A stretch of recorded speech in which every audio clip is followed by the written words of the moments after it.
Ito na, Tito Jack. Uy, what's for breakfast? Yes. And kasama natin ngayon si Chef Ivan Carlo. Good morning, Chef. Good morning.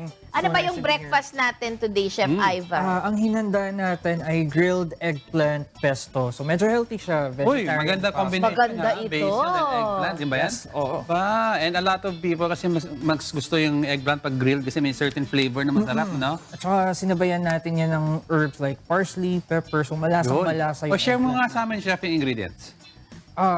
So nag-start tayo with 250 grams ng angel hair pasta or yung manipis na spaghetti. And may 3 tablespoons of salt, 5 cups of water. And then para naman dun sa pesto sauce, we have 5 tablespoons of olive oil, 2 tablespoons ng cashew nuts, pero kahit anong nuts pwede rin, half cup ng fresh basil, 3 cloves ng garlic, and 1 teaspoon of salt. Yun. Yun ang ating mga kailangan. Ito, yung topping. May toppings tayo. Oo. So gumamit ako ng kesong puti na dinurog, 1/4 cup ng chopped parsley, tapos yung eggplant for 1 serving, isang round eggplant, and then syempre pag-season ng salt and pepper. O kasi ang kesong puti, very similar sa sharp cheddar. Sharp cheddar. Diba? oo. Parang- Kesong pero puti. local, at least atin yan. Local, oo. Oo. Para Pinoy-style. Meron yung tayong ating twist. O game, Chef, gawin na natin to. Okay. So, we'll start with combining the ingredients para dun sa ating fresh pesto sauce. So, yung olive oil, yung cashew nuts, tapos yung ating parmesan cheese, and then yung garlic at konting salt. 3 cloves ng garlic. Tapos, ilalagay na natin yung ating half cup of fresh basil. So, pagkakasyahin lang natin yan doon sa bullet blender. Tapos, i-pulse na natin siya para unti-unting mag-puree yung basil natin and the other ingredients. So, ayan. Tapos next, yung ating bilog na eggplant, sinison ko na yan ng parsley, salt, and pepper.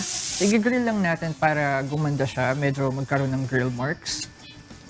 Tsaka para maluto ng konti. So, syempre, babalik-balik na rin natin para maluto lahat ng sides. Tapos, i-set aside natin yan at ito-toss naman natin yung pasta ngayon para ma-coat siya ng ating pesto sauce. So, lalagay lang natin sa pan, buhos natin yung ating pinuree na fresh pesto sauce. Ayan. Tamang dami lang para lang ma-coat lahat ng noodles Yung natin. ating pasta. Oo. Ayan. Tapos, after i-toss at coated na yung pasta ng sauce, pwede na natin siyang i-plate. So ayan, pag nakikita nyo yung medyo green na yung noodles, nabalot na ng sauce, maghanda na tayo ng plate. Yun, grilled Eggplant Pesto Pasta with ni Chef breadstick Yes. on Ang ganda ng top. presentation, Chef, ha? Salamat. Oh, yan. Pang sosyala. May combination pa si Chef ng Yes. ibang baon. Ano pa to, Chef? Ayan, meron tayong roasted paprika chicken na may kasamang garlic yogurt sauce. Wow. And meron din tayong classic Caesar salad. Wow. Bongga. Yung social tayo ngayon. Oo, high-end tayo ngayon na breakfast natin ngayon. Tapos yung nasa isang plate natin, ng mga breadsticks ba ito? Yeah, flat breadsticks. Actually, tortilla wrap lang yan na kinot ko into strips tapos konting salt and butter. Pasok sa oven para pampares dun sa ating pesto. Sa ating pesto. Napakaganda na presentation ng ating food. Sige, Chef Ice, paano ka ba makukontak ng ating mga kasangbahay? Ayun, I'm with My Chef Philippines. So, tumutulong kami sa mga tao na gusto mag-start ng food or restaurant business. So, hanapin nyo lang kami sa mychef.ph. Nasa Instagram at Facebook din kami. And, pwede ba ako mag-invite ng mga Sure. tao? Go ahead, Chef. Ayun, on May 11th, meron po kaming talk event called Chef Talks in Warehouse 8.